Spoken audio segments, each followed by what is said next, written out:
Film की कहानी शुरू होती है एक जेल से, जहां एक कैदी को जंजीरों में जकड़ा हुआ दिखाया जाता है। फिर जेल के सिपाही आते हैं, जेल का दरवाजा खोलते हैं और इस कैदी को घसीटकर ऊपर एक बालकनी में ले जाते हैं। नीचे शहर के लोग जोर जोर से चीख रहे होते हैं। लोग गुस्से में इस आदमी को कातिल, खूनी और दरिंदा कहते हैं। जेलर एक शख्स से कहता है कि वो सजा का ऐलान पड़े।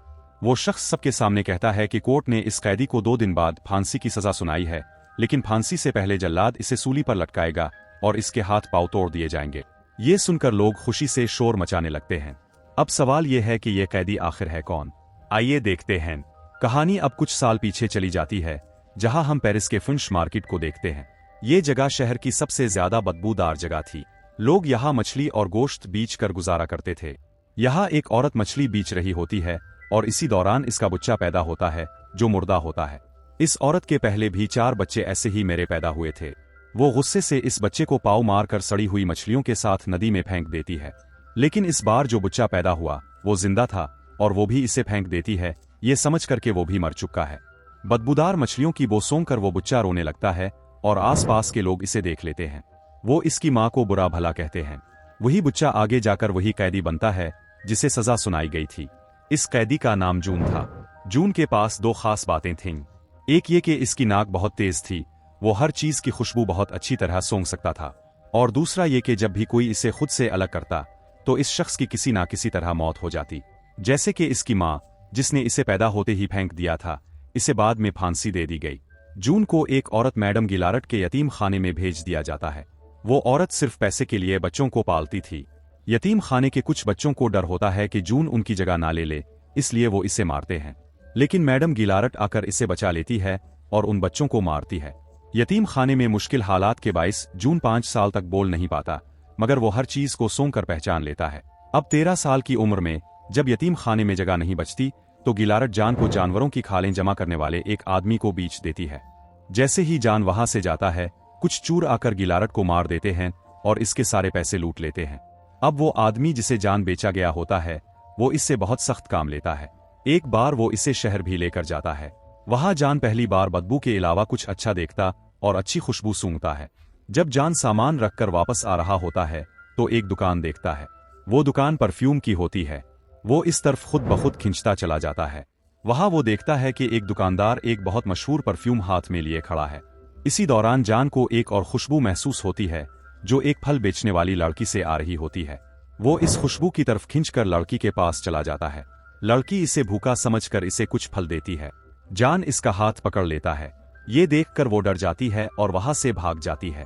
अब जान अपनी खुशबू सूंघने की सलाहियत से इसे खूंद लेता है और चुपचाप इसके पीछे जाकर बैठ जाता है।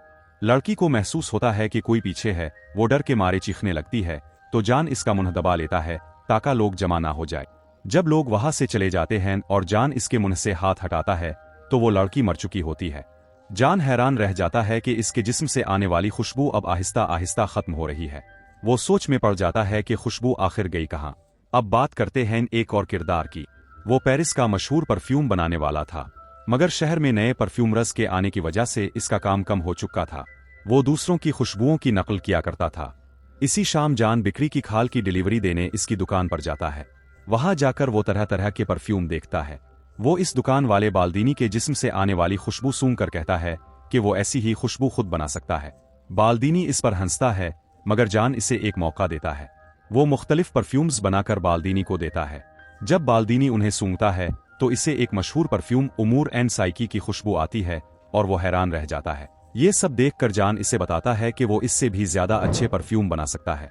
बाल्दीनी जब एक और खुशबू सूंघता है तो इसे अपनी पुरानी गर्लफ्रेंड की याद आ जाती है।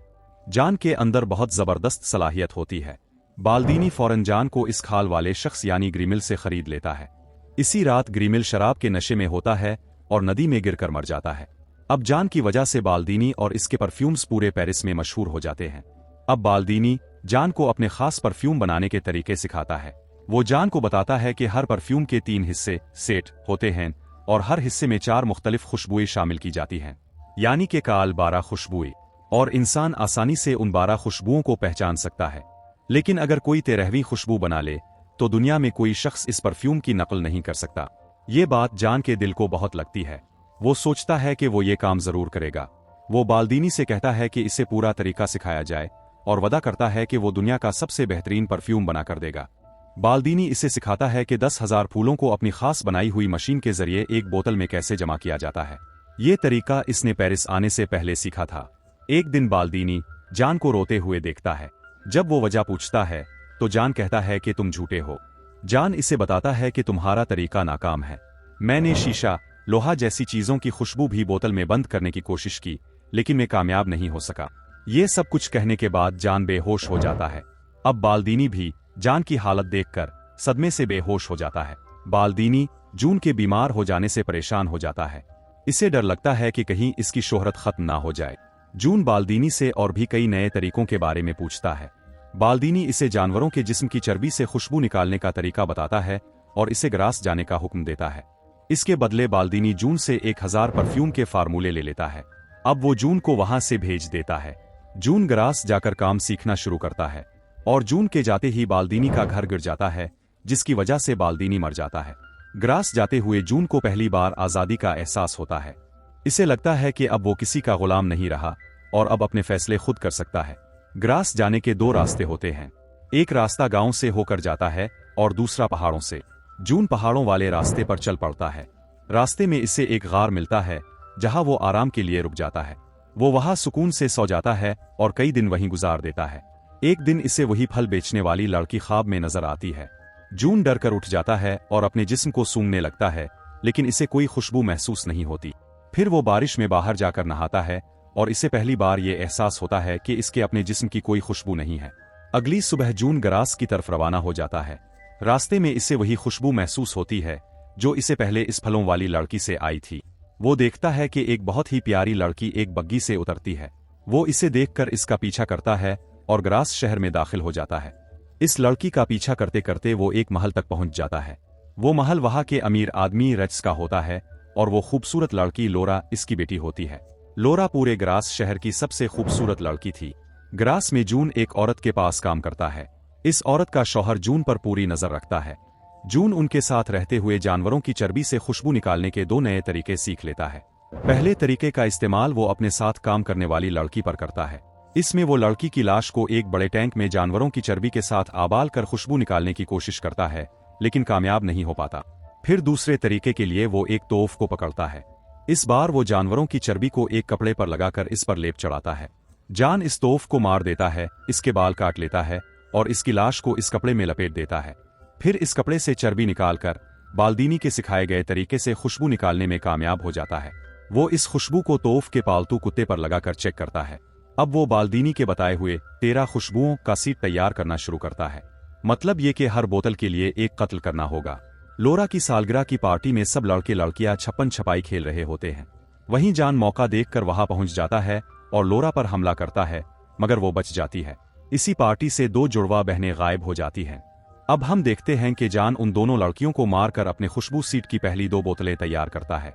उन दोनों की लाशें शहर के पिल के नीचे पानी में तैरती हुई नजर आती हैं। इसके बाद पूरे शहर में लड़कियों के कत्ल का सिलसिला शुरू हो जाता है। डर के मारे लोग अपनी बेटियों को बचाने के लिए घरों के बाहर ताले लगाना शुरू कर देते हैं। लेकिन जान 12 बोतलों का सीट मुकम्मल कर लेता है और उन्हें एक बड़ी बोतल में मिला देता है। अब एक आखिरी खुशबू यानी एक और बोतल के लिए इसे सिर्फ लोरा की खुशबू चाहिए होती है, मतलब लोरा का कत्ल। ये सब देखकर रिच कहता है कि जितनी लड़कियां मरी हैं वो सब कनवारी थीं और उनके जिस्म पर किसी जबरदस्ती या तशद्दुद का कोई निशान नहीं था। इस कातिल ने ये सब लड़कियां किसी खास मकसद से मारी हैं। सब लोग मदद के लिए चर्च में जाते हैं।